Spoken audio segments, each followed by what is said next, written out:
Ladies and gentlemen, boys and girls, CWN Friday Night Fire. It is the CEO Malcolm King alongside the sports talk man of the hour here, Mr. Charlie Meltzer. Charlie Meltzer, welcome to the show. Thank you. It's good to be here. It is fantastic to have you here again. Obviously, ladies and gentlemen, you do not see the general manager, Lavender D, here. She is off doing another photo shoot. Another one? Another photo shoot with God knows who. But we do have 5 main event caliber matches here on the card. And we had some interesting things take place this evening. So without further ado, photo shoot with Pat. That's funny. That is fantastic. Without further ado, we're gonna jump right into this now.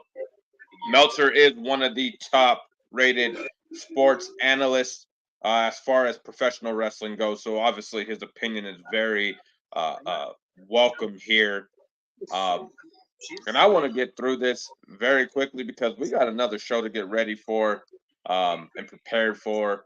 And to be honest, I don't like New York City whatsoever. I can't stand this cesspool of a state. There's rats that live in the sewers. There's rats that walk on the street. There's rats that are probably in this arena right now. So I don't want to catch any kind of weird diseases being out here in fricking New York at the luxurious Madison Square Garden. Right. But while we're here, to the 4 or 5 or whoever is on here watching, when we are talking the matches, please make sure that you tag the individuals that are in the matches for us. Make sure you comment. Make sure you hit that react button. Make sure you share it if you absolutely want to. But at the end of the day, just shut up and pay attention. It's pretty much all we're asking. Right, Meltzer? Yeah, that's all we can ask for. That sounds fair. Now, obviously, as you guys can hear, there's a child that is sitting right behind Malcolm right now with their freaking tablet. Who lets their children bring tablets to a freaking wrestling show? I don't know. Lord have mercy. Well, moving on. The first match of the evening, the show opener, as we coined it, an 8-person tag team match.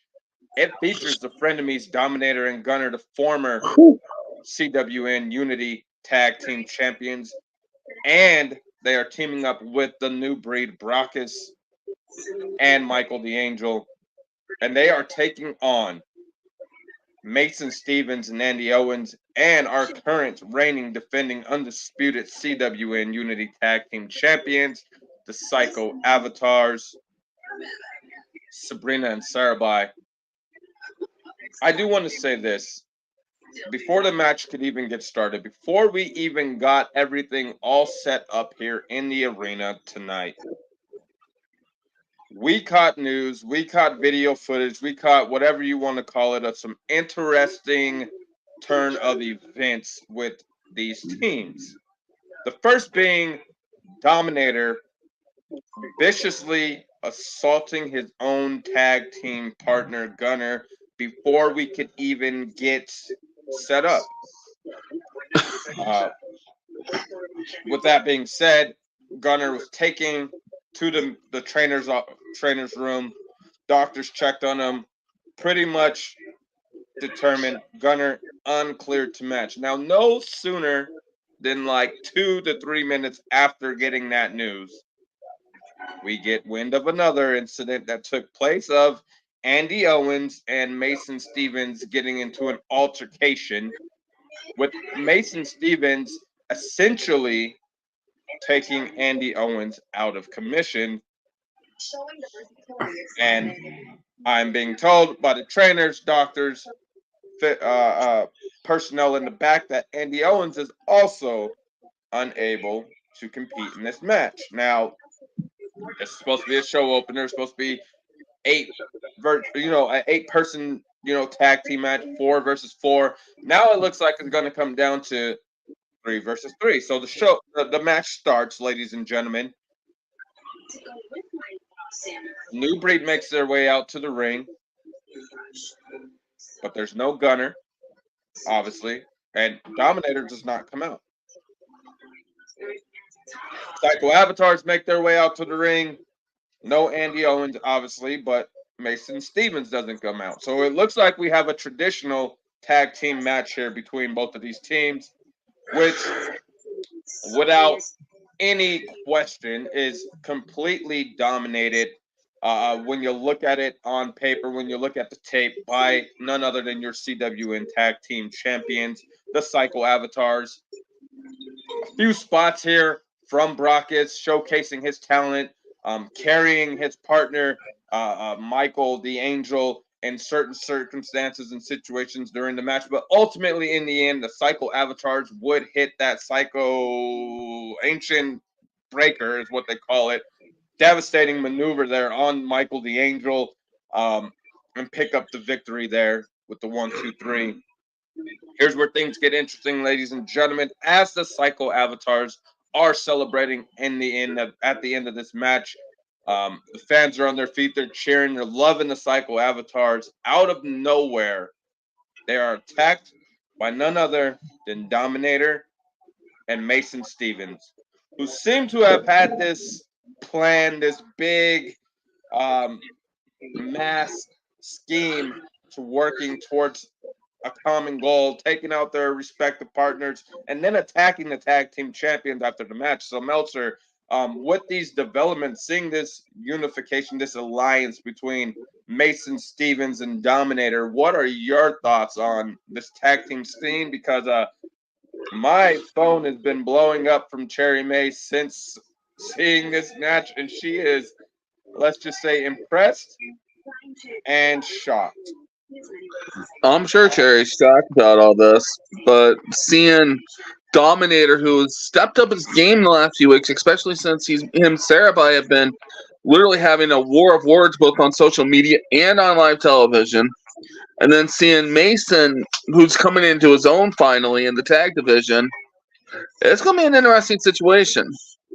Agreed. Agreed. I mean, it's it doesn't surprise me because we know how Dominator is. It kind of surprised me with Mason Stevens, but ultimately calling their shots is what stands out most to me, especially when they're doing it in regards to the tag team champions right now. A dominant tag team, I might add, in the Psycho Avatars with Sarabai and Sabrina. It doesn't get any um, more cohesive than those two when it comes to tag team wrestling outside of Law and Flower Princess. But at the moment, Law and Flower Princess are not tag team champions, which means they're not important in the conversation.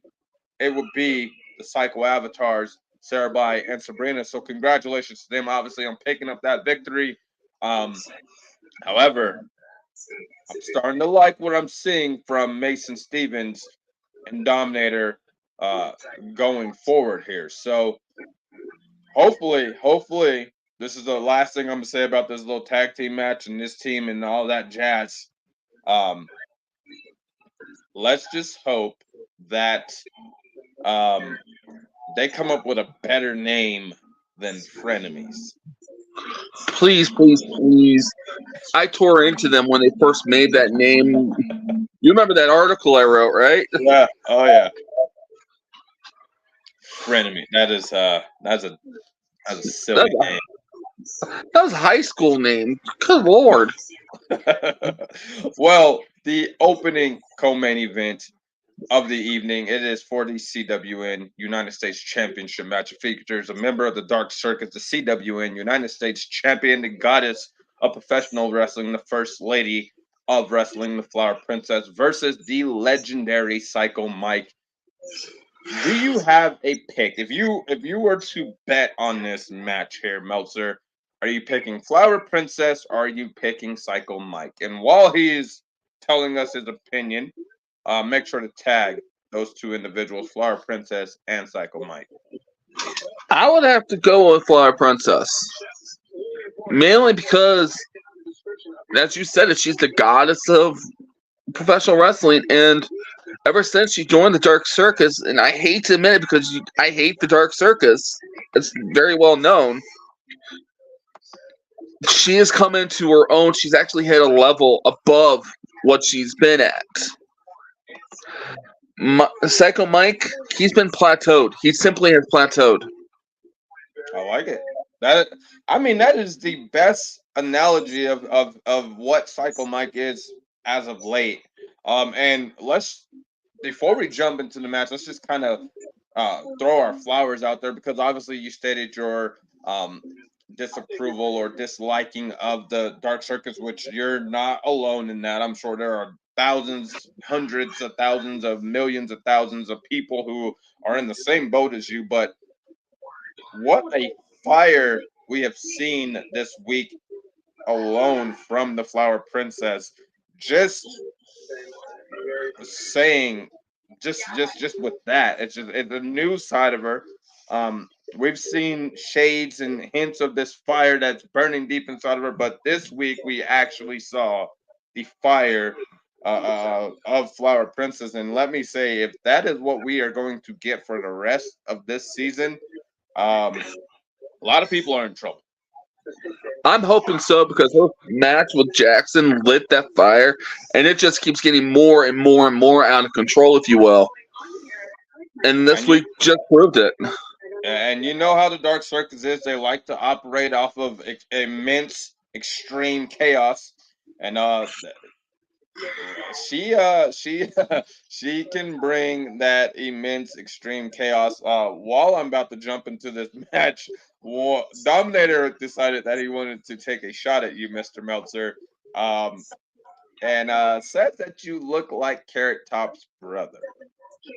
He's my third cousin, twice removed, but at least I don't look like somebody from what is it, Mayberry? I think Barney Fife is his name. Alrighty. Well, the referee calls for the bell, and Flower Princess immediately attacks Mike with vicious elbow strikes. Mike utilizes his power and pushes Flower Princess back. Mike takes Flower Princess to the mat with a double leg takedown. Flower Princess is able to flip the ground clinch to her advantage. Yes, I've been watching a lot of different professional fighting things. I'm learning some new terminology there. The ground clinch to her advantage and connects with several hammer fists. The referee begins the count and has to pull Flower Princess off of Mike and inform her to listen to his orders or she will be disqualified. Mike would then hit a running reverse neck breaker to Flower Princess, setting her up for the Dream Killer, that double underhook DDT. Mike would then hit the Dream Killer, but is only able to get a 2 count. For the next several minutes, Mike dominates the match. Mike goes for another Dream Killer, but Flower Princess reverses it into the Royal Knockout, that stunner. Flower Princess goes to the top rope as she attempts the prettiest elbow drop, a move we haven't seen very much since the beginning days of ACW. But Mike gets the knees up. Mike would then hook the leg, but the pinfall is broken up by a vicious punt kick from none other than Jackson Law.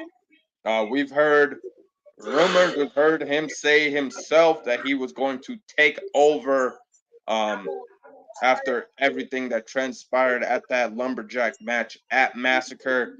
Jackson Law making his presence known here, connecting with the punt kick. The referee obviously calls for the bell, but the numbers game is too much for Mike as both Flower Princess and Jackson Law viciously attack him. Law and Princess set Mike up and hit him with the Darkness Falls, that GTS into a stunner. Devastating move there. Law and Flower Princess would then graciously, I guess, to the dumb luck of Psycho Mike, and leave the ring as they head to the back. But your winner via disqualification is none other than Psycho Mike. However, still, CWN United States Champion is none other than the Flower Princess. Meltzer, your thoughts on what we just saw there? I really feel sorry for Psycho Mike for one because that is not a good sight seeing Jackson and Flower back on the same page again. That's not a good thing for singles competition. That's definitely not a good thing for the tag team division. Absolutely. And if Cherry May is still watching, which I'm sure she is, um, she might be inclined to reach out to these members of the Dark Circus and try and implore them to dabble in the tag team scene, so to speak. So Ooh, it would be interesting. Now, well, the history of Law and Flower Princess, they are the first intergender tag team champions in ACW history. They've had numerous tag team championships under their belt. So the tag team scene obviously isn't a stranger to them. And Cherry May could make a lot of money in the tag team division just by having some matches of Flower Princess and Jackson Law. and if I remember right, going back to ACW and PCW, both that team and the Psycho Avatars they've had 5-star matches constantly every time they met up. Absolutely. So if they ever cross paths again, oh, what a main event! I would agree with you 100% there, Meltzer. Moving on to the second co-main event of the evening, it is a singles match, no time limit, obviously, but it is inside the structure of a steel cage, and we all know how devastating, dangerous, diabolical a steel cage is, and it features a man we just saw, Jackson Law, versus the legend etched in stone Trey Kemp, the number one contender to the CWN Universal Championship. Inside of a steel cage, Meltzer, what are you expecting to see out of both of these men inside of that steel cage there. Well, for Trey, I expect nothing but excellence. That man has been on a tear ever since he became the number one contender, and I've always been a big fan of his. Anyhow, but seeing him and Law go back and forth, but seeing the side of Law, I'm expecting utter chaos. Yeah, that is the easiest explanation of it. And I'm sure we are going to see a lot of chaos there. As soon as the bell rings, Law immediately tries to climb the cage wall and escape. Camp Smart. stops the escape attempt, pulling Law off the cage. Trey Camp goes for a clothesline, but Law ducks under it and tries to climb the other wall of the cage. Again, Trey Camp is forced to stop Law's descent and pull him off the cage. Trey Camp looks to hit a suplex, but Law lands on his feet. Law looks to be escaping again, but turns it into a disaster kick, dropping Trey Camp there in the center of the ring. So I would assume the opening settings of this match was nothing more than just mind games being played by Jackson Law. Would you agree, Mr. Meltzer? Definitely. And it looks like it's to his advantage because now Law has the upper hand here as he delivers punches and elbows to a down Trey Camp. Trey Camp pushes Law off of him and gets to his feet. Trey Camp would duck under a clothesline and connects an L7, that super kick. And for the next 10 minutes, ladies and gentlemen, both men go toe to toe, looking to destroy one another. Utter chaos inside of the steel cage here, ladies and gentlemen. Law has Trey Camp down and set up for a hallowed ground, that curb stomp that he is modified to where he hits the curb stomp with the knee, which is just brutal to watch. But Camp reverses it into an ace high, the RKO. And for the next several moments, both men are down in the ring. A lot has transpired in this match. Both of these men have a lot taken out of them. So rightfully so that both of these men are down in the center of this ring, trying to regroup, trying to recoup here. Camp starts to stir, as does Law, who is making his way towards the cage door. Law is partially out of the door, but Trey Camp grabs his leg and pulls him back into the ring. Still holding on to that leg, Law would create separation by hitting Trey Camp with an enziguri. Law gets out of the cage onto the steel steps, but his feet does not touch the ground. So he hasn't won the match, ladies and gentlemen. His feet, both feet, have to touch the ground outside of the cage. Trey Camp would grab a hold of Jackson Law's arm, keeping him from having his feet touch the ground. The two men struggle for a moment when Trey Camp would grab the cage door and slams it repeatedly against Jackson Law, who's trapped between the cage, the steps. I mean, he's in a bad spot right now. And Trey Camp is going to town using that steel cage door as a weapon here.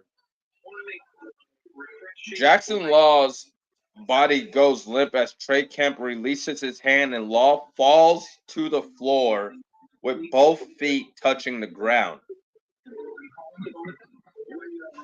The referee calls for the bell as Camp is absolutely beside himself as he's in the face of the referee, yelling, he's arguing, he's just pissed off at the circumstance of what took place here during this match. Jackson Law literally escaped by the grace of Trey Camp, so to speak, with that vicious attack with that steel cage door. As Trey Camp is, I don't want to offend the man, but essentially throwing a temper tantrum here. Austin Kruger races down to the ring and viciously attacks Trey Camp from behind. Austin Kruger is the CWN Universal Champion. Trey Camp, number one contender. Austin Kruger trying to soften that champion up before he gets to that championship match coming up here soon, or in a week or so. Austin Kruger would connect that vicious Kruger cutter before he would get out of the ring and head to the back. Um, and right now, I can only think of the mind state of Trey Camp after everything that literally just transpired here.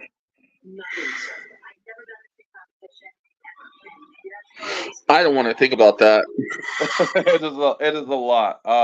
Trey Camp obviously, and we can't necessarily say whether it is or isn't, but from the looks of it, if Trey was able to not lose grip, because obviously these men have been going back and forth. There's a lot of sweat, there's a lot of moisture, there's a lot of everything, a lot of variables in this.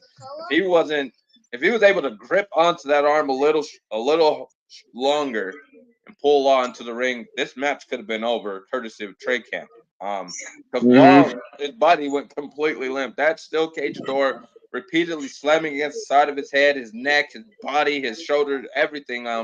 It takes a lot out of you, especially if you've been inside of one of those steel structures. But like I said, by the grace of Trey Kemp, I guess, and thank God to slippery arms, um, Law would manage to win this match. Um, and then Trey Kemp, rightfully so, upset, pissed off, angry to be attacked by the man that he has to challenge for that championship. So let's just say the mind state of Trey Kemp is probably um, very diabolical right now. He's probably thinking of so many different scenarios of destruction. It's not even funny. I was thinking the Uh, words diabolical, sadistic.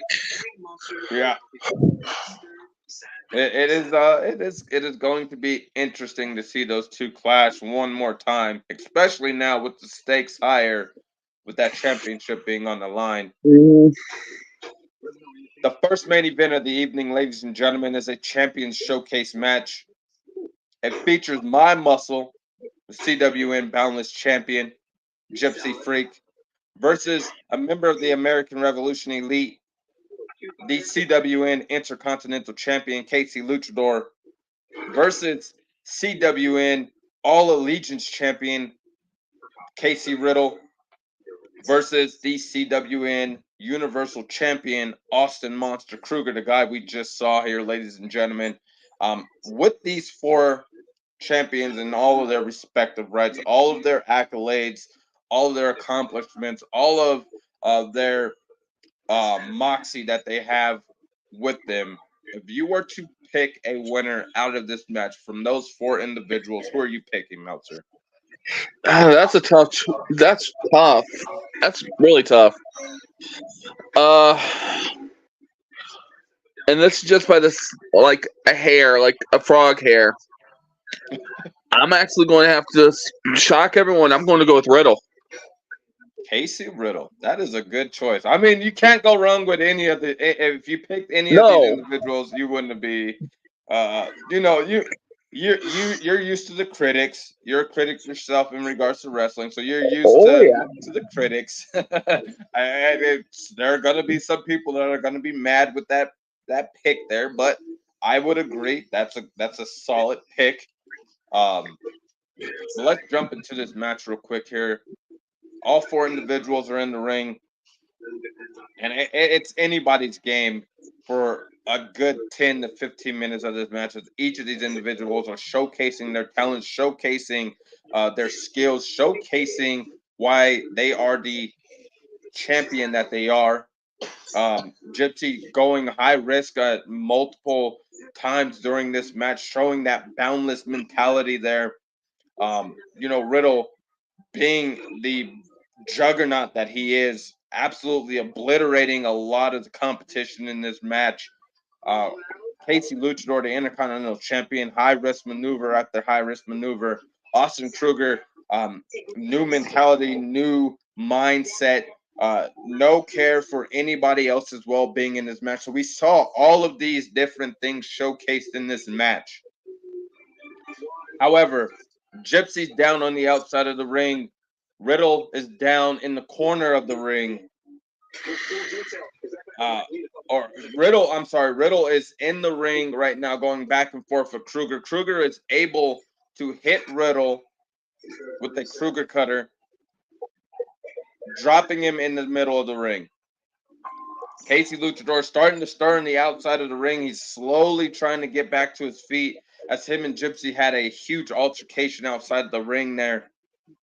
Kruger would climb to the top rope, and we know what he's going for, that patented 5-star Juggalo frog splash there. When Trey Camp comes racing down to the ring, he shoves Kruger off the top turnbuckle to the outside of the ring, and the way Kruger's head hit the barricade, the sound of Kruger's head hitting the barricade resonated throughout the entire arena here at Madison Square Gardens. Oh, Trey Camp would make his way back up the ramp with a smile on his face as he heads to the back. Luchador is back to his feet. He's on the top turnbuckle. He would hit a shooting star press connecting on Casey Riddle there, hooking the leg as the referee would count 1, 2, 3. Your winner of the showcase, ladies and gentlemen, is none other than the CWN Intercontinental Champion himself, Casey Luchador. I'm pleasantly surprised. I'm pleasantly surprised. I like that's real reaction right there, ladies and gentlemen, from Meltzer. Meltzer was not expecting that. I wasn't expecting that. Hell, I think all of these fans weren't expecting that, but they are chanting "Lucha, Lucha, Lucha" here in the arena at MSG, and rightfully so, because the Intercontinental Champion stood tall, outshined the other competitors here in this match. So congratulations to Casey Luchador on that hard-fought victory. Doctors are checking on Austin Kruger, though, here, Meltzer. And Kruger, he managed to make it to his feet, stumbled a little bit, and then collapsed. So doctors are taking him to the training room to check, make sure whether or not he has a concussion or whatnot.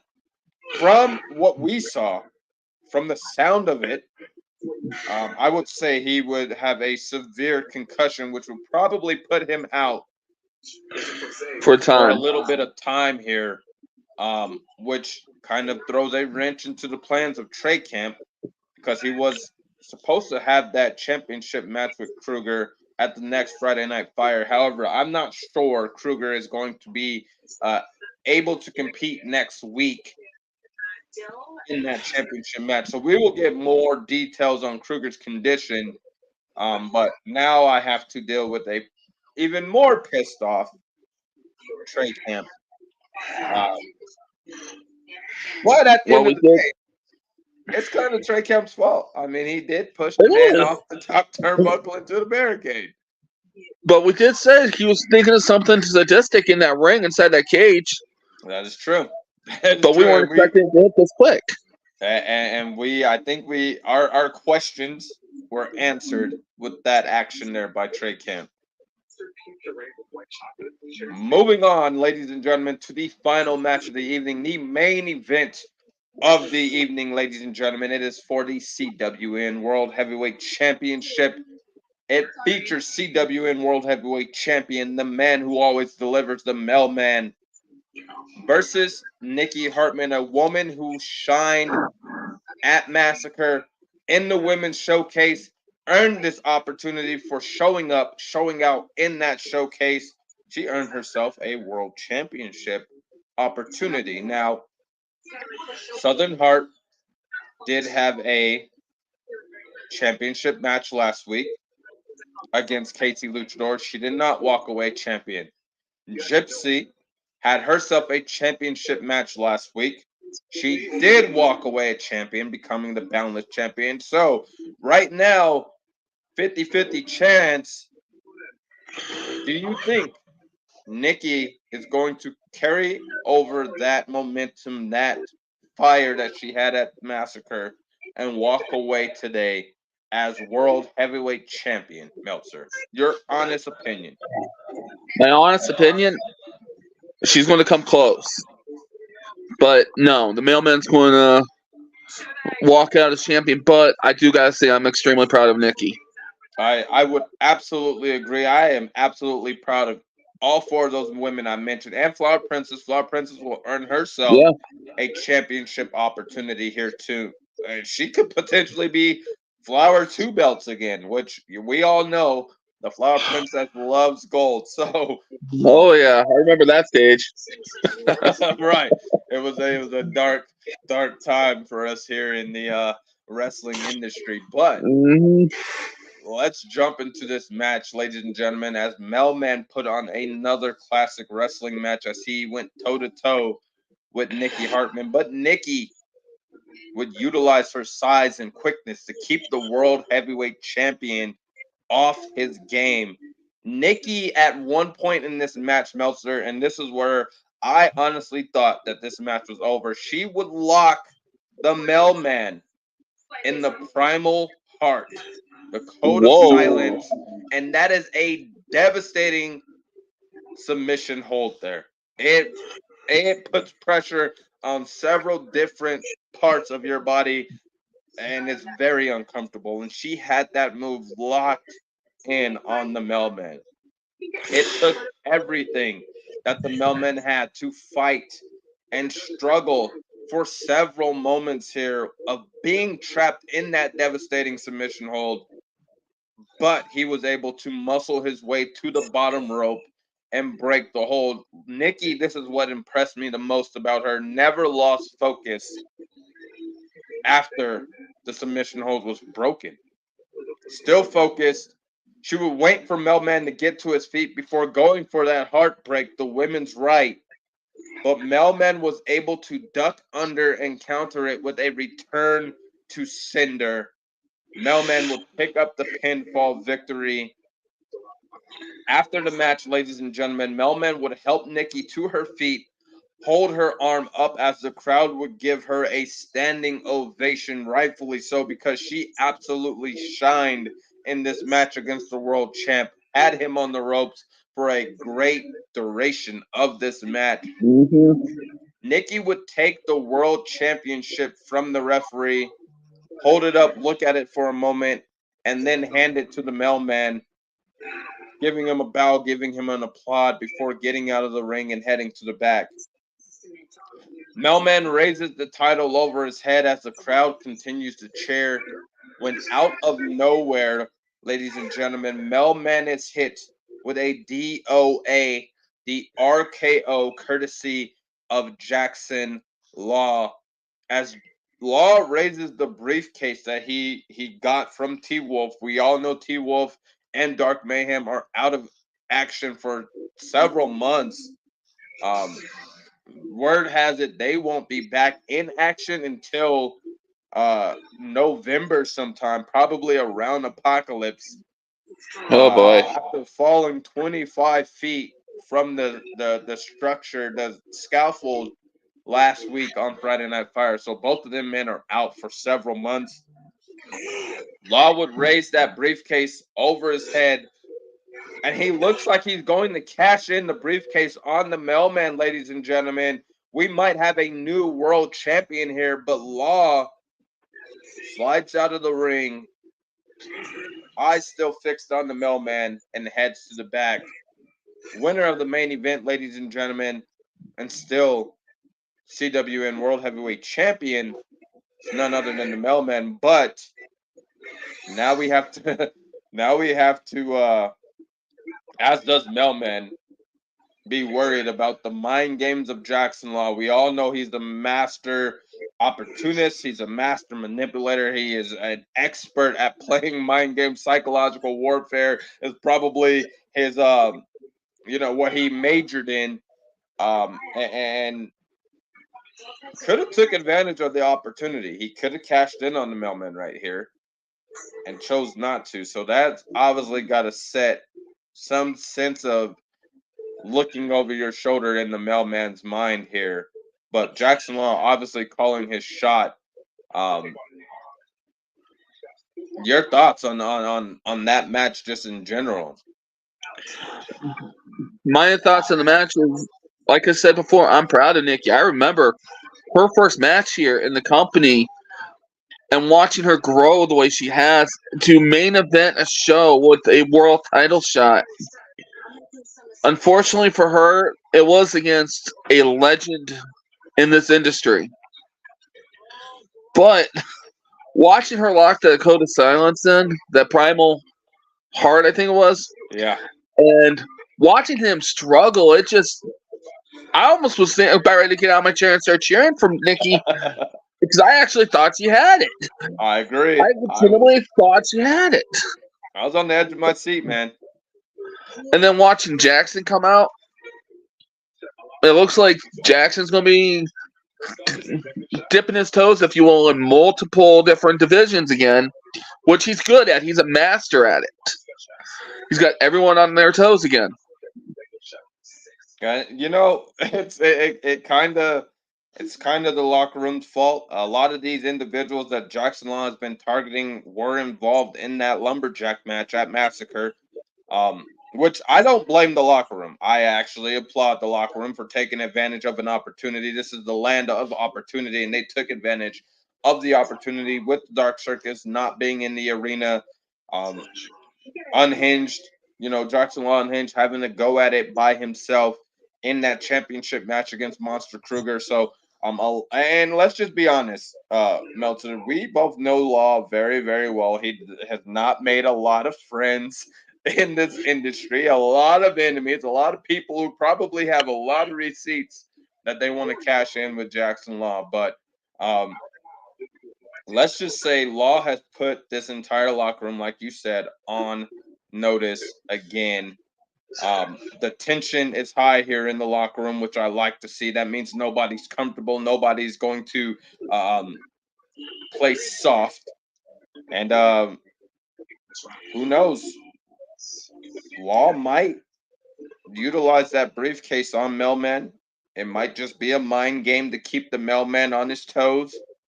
But at the end of the day, Friday Night Fire has come to an end, ladies and gentlemen. I am so happy because I'm going to take at least 10 showers after I fly out of New York to wherever hell else we're going to go. Hopefully, somewhere cleaner. Someone with someplace that actually has real pizza. I mean, Real this New York pizza, style pizza sucks. real pizza, real clean water. Okay. Amen. And it doesn't smell like Killer Croc's basement. Okay. Yeah, I don't want to Somewhere. look at my hotel room and see turtles walking on the street. Right. Agreed. So, without further ado, ladies and gentlemen, I am CEO Malcolm King alongside the sports analyst, the wrestling god of analyzing wrestling, Charlie Meltzer. We will see you all. Actually, update because the board of directors have just sent me a message. We will be off next week. Thank God I can go to my own house, use my own water, sleep in my own bed, eat my own food. So no show next week, ladies and gentlemen, but we'll see you in 2 weeks' time for Friday Night Fire, episode 9.